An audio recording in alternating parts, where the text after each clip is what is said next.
प्रिय छात्रों नमस्कार। NCERT मैथ्स में आपका स्वागत है और हम लोग आगे बढ़ते हुए प्रश्नावली 1.6 कर रहे हैं, जिसमें पहला क्वेश्चन दिया गया है मान ज्ञात कीजिए और उसमें हमें दिया गया है 64 के ऊपर 1/2 की घात। तो चलिए इसको सॉल्व करते हैं। अब सबसे पहले आपको एग्ज़ाम में बिल्कुल जमा के लिखना है, जैसे हल, और फिर उसके बाद लिखना है दिया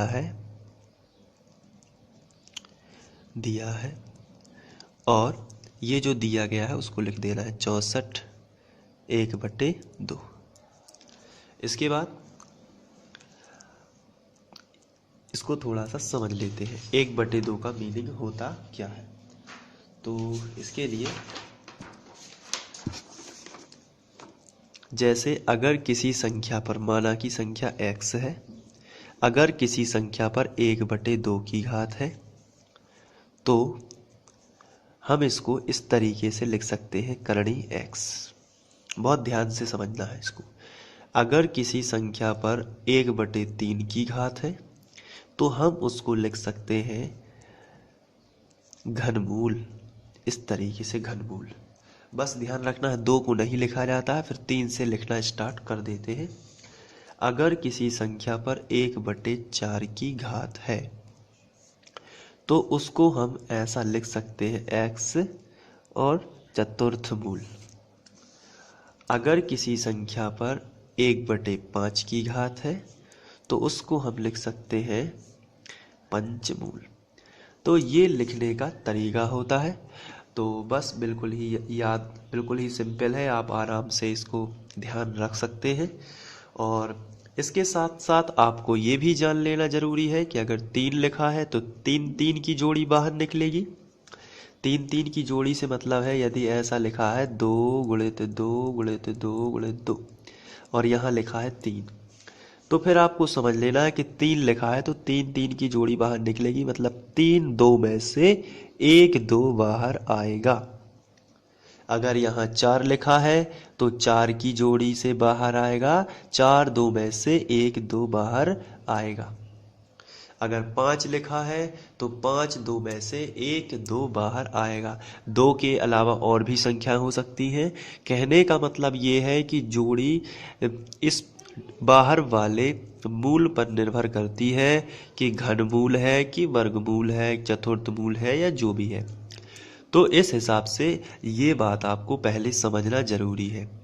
इसके बाद आते हैं हम अपने क्वेश्चन पर, जो कि है 64 के ऊपर 1/2 की घात। तो मैंने अभी समझाया है कि अगर किसी संख्या के ऊपर 1/2 की घात है, इसका मतलब ये होता है कि हम उसको वर्गमूल के रूप में लिख सकते हैं इस तरीके से, वर्गमूल 64।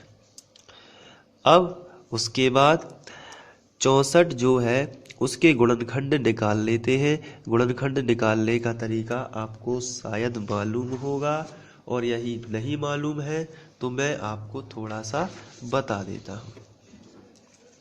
64 के वर्गमूल इस तरीके से गुणनखंड निकाला जाता है। 2 3 6, 2 दूनी 4, फिर 2 का भाग जाएगा, 2 एकम 2, यहाँ 1 बचा, हो गए 12 है, 2 6 12, फिर 2 8 16, 2 चौके 8, और फिर आगे चले जाते हैं, 2 दूनी 4, 2 एकम 2। तो ये जो है ये 64 के गुणनखंड है, 2 गुणित 2 गुणित 2 गुणित 2 गुणित 2 गुणित 2। तो ये कितने सारे 2 हैं, 1 2 3 4 5 6। तो चलिए हम इनको 6 2 को रूट के भीतर लिखते हैं। तो इस हिसाब से 2 गुणित 2 गुणित 2 गुणित 2 गुणित 2, 1 2 3 4 5 हो गए, एक और जोड़ देते हैं, ये हो गए 6। और इसके बाद हम इस करणी को आगे बढ़ा देते हैं। आप चाहें तो एग्ज़ाम में स्केल का इस्तेमाल भी कर सकते हैं करणी को बढ़ाने के लिए। ये हो गया।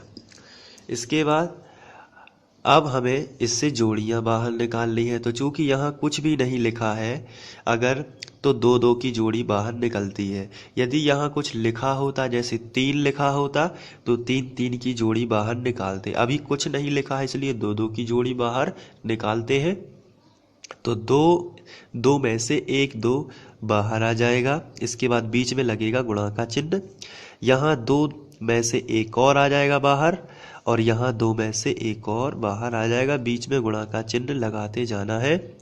तो ये 2 दूनी 4 दूनी 8 आपको प्राप्त हो जाएगा। तो ये आपका उत्तर हो जाएगा। इस तरीके से आप इसको प्राप्त कर सकते हैं। तो पेपर में बिल्कुल वैसा ही लिखना है और आपको इसी तरीके से अपने नोट्स बना लेना है। इसके बाद बढ़ते हैं दूसरे क्वेश्चन की ओर, जिसमें लिखा है 32 के ऊपर 1/5 की घात, और इसका हमें मान ज्ञात करना है।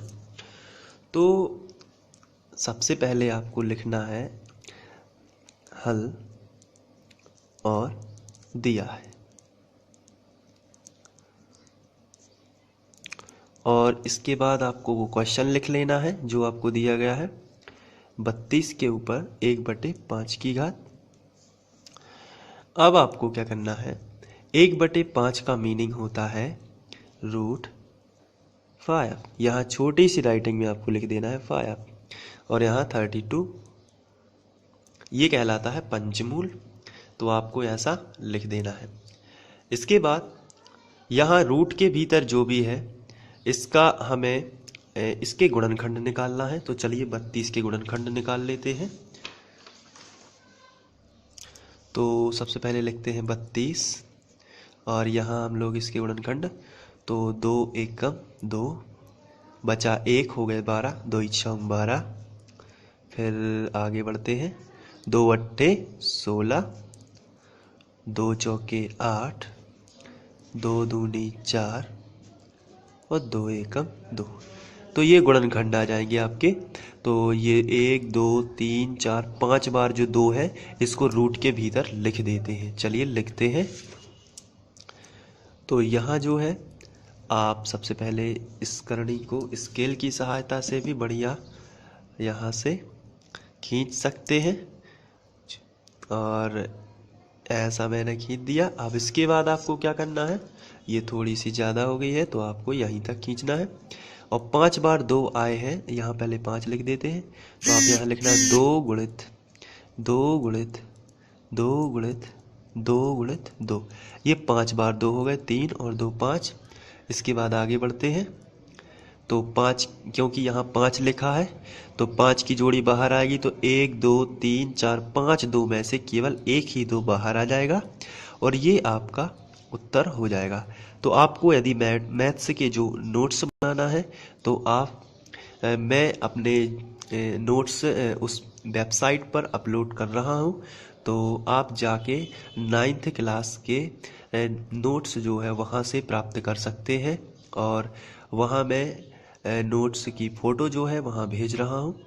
तो आप क्या करेंगे, वहाँ से उन फ़ोटो को सेव करके डाउनलोड करके, और उनमें से आप अपने नोट्स बेहतरीन तरीके से बना सकते हैं और मैथ्स में अच्छे अंक ला सकते हैं।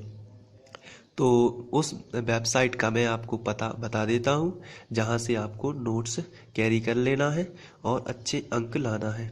तो उस वेबसाइट का मैं पता बता देता हूँ। तो ये मेरी वेबसाइट का पता है। आप गूगल सर्च इंजन में जाके इसे टाइप करेंगे तो मेरी वेबसाइट पर पहुंच जाएंगे। वहाँ हर प्रकार का टाइटल दिया हुआ है। जो भी क्वेश्चन आपको चाहिए होगा वो वहाँ से आपको मिल जाएगा। वहाँ से आप उसकी इमेज पर क्लिक करके उसको सेव कर सकते हैं, और पेपर में किस तरीके से नोट्स बनाना है हर प्रकार के नोट्स आपको मिल जाएंगे।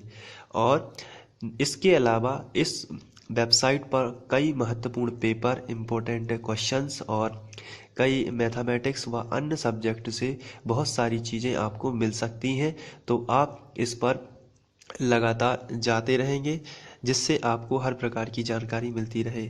इस पर पेपर जैसे ही नज़दीक आते हैं तो उससे रिलेटेड ऑब्जेक्टिव टाइप क्वेश्चन और अन्य विषय जैसे विज्ञान हो गया आपका, और भी जो इम्पोर्टेंट सब्जेक्ट हैं इसके महत्वपूर्ण विकल्प वगैरह आपको मिल सकते हैं, यानी कंप्लीट पढ़ाई आपको इस पते पर मिल सकती है।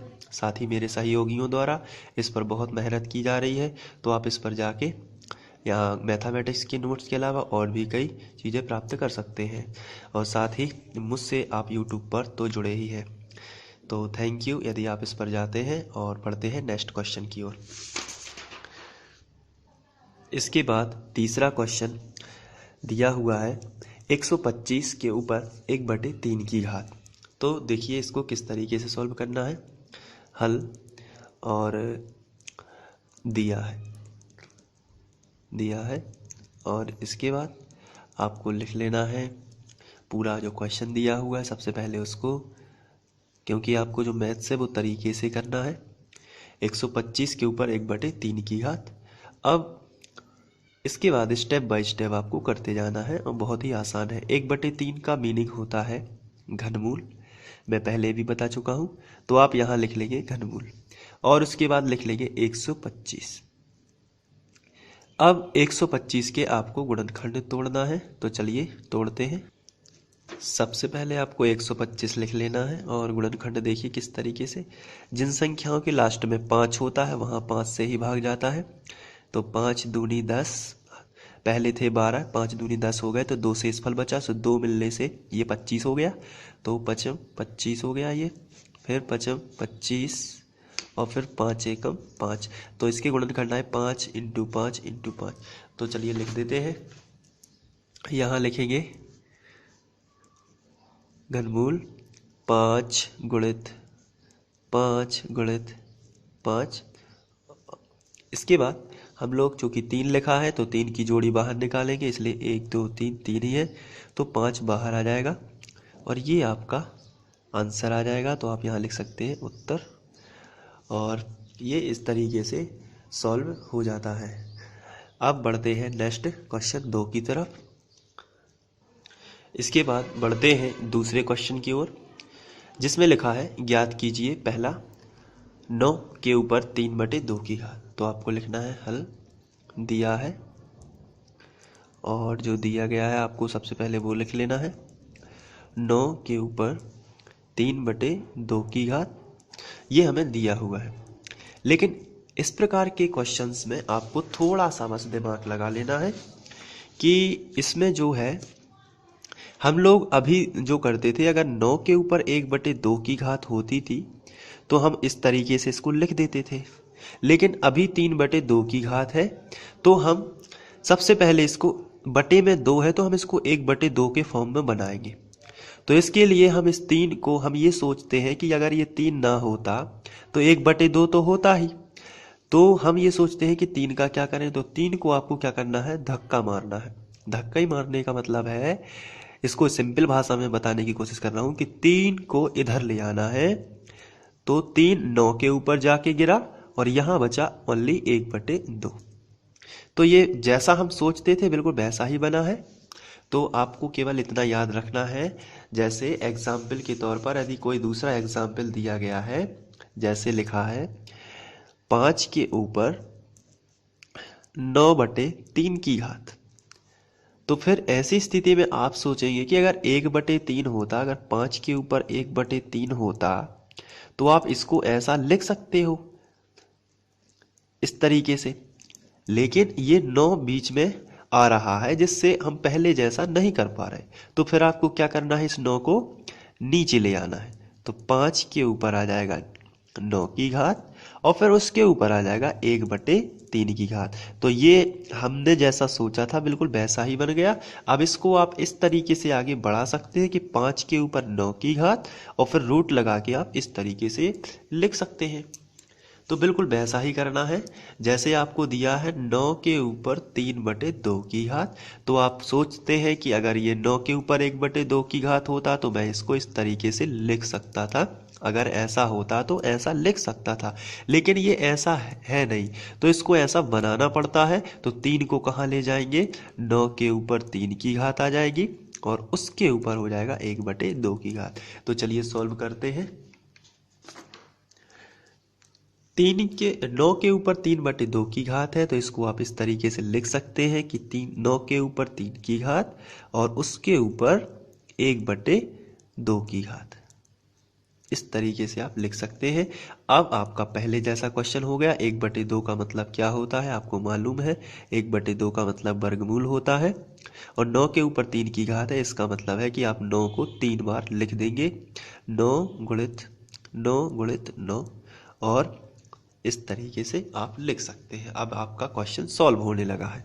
इसके बाद आपको क्या करना है, आप 9 का गुणनखंड निकालेंगे। तो मैं 9 का गुणनखंड नहीं निकालने वाला, क्योंकि आपको मालूम है 3 तिरका 9 होता है, तो 3 गुणित 3 आप इस तरीके से आराम से लिख सकते हैं, कोई टेंशन की बात नहीं है। और यहाँ भी 9 की जगह पर आप लिख सकते हैं 3 गुणित 3 और यहाँ भी 9 की जगह पर आप लिख सकते हो 3 गुणित 3 और इसको रूट को आगे तक बढ़ा देना है। इसके बाद आगे बढ़ते हैं और आपको देखना है इसमें कि जोड़ी कितने कितने की बननी है। तो आंसर है जोड़ी 2-2 की बननी है, क्योंकि यहाँ कुछ भी नहीं लिखा है, तो ये वर्गमूल है और वर्गमूल में जोड़ी 2-2 की बनती है। तो ये जो 3 गुणित 3 है, इन दोनों में से एक 3 बाहर आ जाएगा, फिर मल्टीप्लाई लग जाएगा, गुणा लगेगा। इन 2 3 में से भी एक 3 बाहर आ जाएगा और इन 2 3 में से भी एक 3 बाहर आ जाएगा। तो इस हिसाब से 3 तिरका 9 और 9 तिया 27 प्राप्त होगा और जो कि 27 है यही आपका उत्तर हो जाएगा। तो ये आपका आंसर हो जाएगा। इस तरीके से आपको ये दूसरे का पहला कर लेना है। आगे बढ़ते हैं। इसके बाद दूसरे का दूसरा क्वेश्चन है 32 के ऊपर 2/5 की घात। तो इसको भी बिल्कुल वैसे ही सॉल्व करना है। आपको सबसे पहले लिख लेना है हल और दिया है और जो भी दिया गया है उसको लिख लेना है। जो दिया गया है 32 के ऊपर 2/5 की घात। अब आपको इसको सॉल्व करना है। तो इसको सॉल्व करने के लिए आपको थोड़ा ध्यान से देखना है। यहाँ अगर हम सोचते हैं कि अगर 32 के ऊपर 1/5 की घात होती तो हम इसको इस तरीके से लिख सकते थे, क्योंकि पहले क्वेश्चनों में हमने ऐसा ही किया है।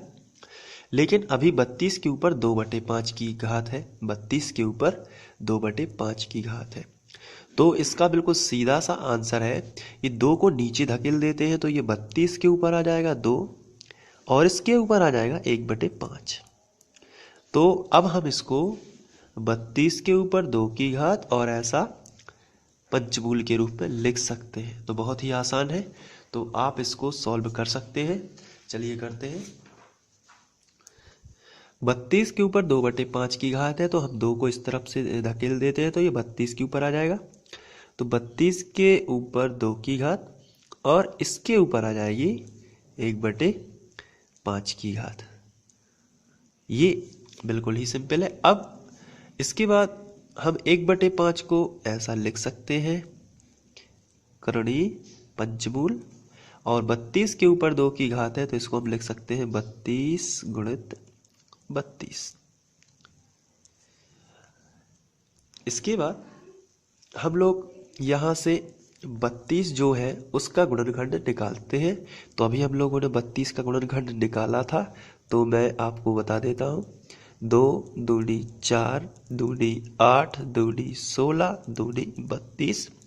ये पहले 32 का है और इसके बाद आने वाले 32 का भी लिख सकते हैं। तो यहाँ से फिर शुरू हो जाएंगे हम लोग। 2 दूनी 4 दूनी 8 दूनी 16 दूनी 32। तो ये दोनों 32 के गुणनखंड निकल चुके हैं। अब हमें जोड़ी कितने कितने की बनाना है। तो आंसर है हमें जोड़ी 5-5 की बनाना है। तो 1 2 3 4 5, 5 2 में से केवल एक ही 2 बाहर आएगा और अगले 5 2 में से भी केवल एक ही 2 बाहर आएगा। तो इस हिसाब से 2 दूनी 4 आपको ये आंसर प्राप्त हो जाएगा। तो ये रहा आपका उत्तर। तो इस तरीके से ये वाला क्वेश्चन भी सॉल्व हो जाएगा। बढ़ते हैं अगले क्वेश्चन की तरफ। इसके बाद बढ़ते हैं हम लोग तीसरे क्वेश्चन की ओर। 16 सही या 16 के ऊपर 3/4 की घात। तो इसको सबसे पहले आपको लिखना है हल और जो दिया गया है वो लिख लेना है।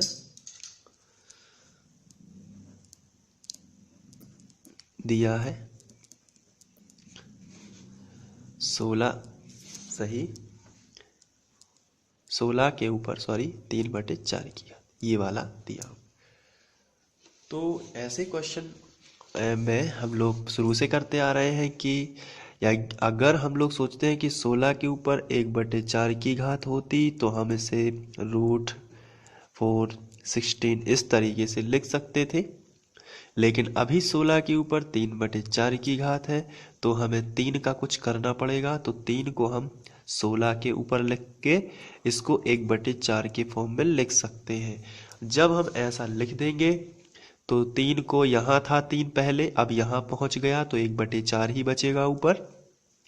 तो 1/4 को हम ऐसा लिख सकते हैं और 16 पर 3 की घात इस तरीके से सॉल्व कर सकते हैं। बहुत ही सिंपल है। तो चलिए करते हैं।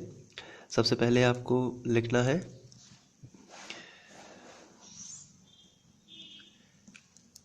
16 और इसको 3/4 जो है इसको हम लिख सकते हैं 16 के ऊपर 3 की घात और इसके ऊपर 1/4 की घात। बहुत ही सिंपल है। अब आपको इसमें और लिख लेना है जो 16 है इसको 1/4 को हम इस तरीके से लिख सकते हैं और 16 के ऊपर 3 की घात है तो 16 गुणित 16 इस तरीके से इसको लिख सकते हैं। आप चूँकि यहाँ ये 4 लिखा रहने देते हैं और 16 को हम इस तरीके से लिख सकते हैं 2 दूनी 4 दूनी 8 दूनी 16। अगले 16 को भी हम इस तरीके से लिख सकते हैं 2 दूनी 4 दूनी 8 दूनी 16 और अगले 16 को भी हम इसी तरीके से लिख सकते हैं 2 दूनी 4 दूनी 8 दूनी 16। और इसको आगे आप स्केल का सहायता भी ले सकते हैं और इस तरीके से भी सॉल्व कर सकते हैं। अब 4 लिखा है तो आप यहाँ 4 की जोड़ी बनाएंगे और 4 की जोड़ी बनेगी। इसमें से 4 2 है, इसमें से 1 2 बाहर आ जाएगा, इसमें से भी 1 2 बाहर आ जाएगा और इसमें से भी 1 2 बाहर आ जाएगा। तो आंसर जो होगा वो होगा 2 दूनी 4 दूनी 8, ये आपका आंसर हो जाएगा। तो ये आप इस तरीके से यहाँ लिख सकते हैं उत्तर और ये सॉल्व हो जाएगा तीसरा क्वेश्चन भी। आगे बढ़ते हैं। इसके बाद दिया हुआ है 25 के ऊपर ऋण 1/3 की घात। तो सबसे पहले तो आपको इस ऋण की घात को धन का बनाना है। तो कैसे बनाओगे? तो इसके लिए आपको 1/125 लिख देना है, इसके ऊपर 1/3 की घात, ये धन की हो जाएगी। तो जब भी आपको ऋण की घात दी हो तो उसे 1 के बटे में लिख के आप धन की बनाओगे और उसके बाद 125 1/3 हम लोग ये वाला क्वेश्चन कर चुके हैं। तो इसको आप इस तरीके से सॉल्व कर सकते हैं। 1/3 का मतलब ये होता है घनमूल होता है और 125 और फिर वैसे ही सॉल्व आपको करना है। तो चलिए करते हैं। तो दिया हुआ है 125, आपको लिख लेना है हल और दिया है। इसके बाद आपको जो दिया है वो लिख लेना है 125 और इसके ऊपर ऋण 1/3 की घात। अब इसको चूंकि ऋण की घात है इसको धन का बनाना है तो आप क्या करेंगे 1 के बटे में लिख देंगे 1/125 के ऊपर 1/3 की घात। अब बिल्कुल वैसा ही करते जाना है 1/125 के ऊपर 1/3 की घात को हम इस तरीके से लिख सकते हैं 125। उसके बाद 1/125 के लिए हम लिख सकते हैं 25 पंचे 125। अब हम लोग इसकी 5 5 3 की जोड़ी बनेगी तो 1 5 आएगा, आपको पता है। तो यहाँ से हम लोग 1 5 बाहर निकाल लेते हैं और यही आपका क्या आ जाएगा उत्तर। तो ये आपका आंसर आ गया। तो इस तरीके से ये सभी क्वेश्चन आपको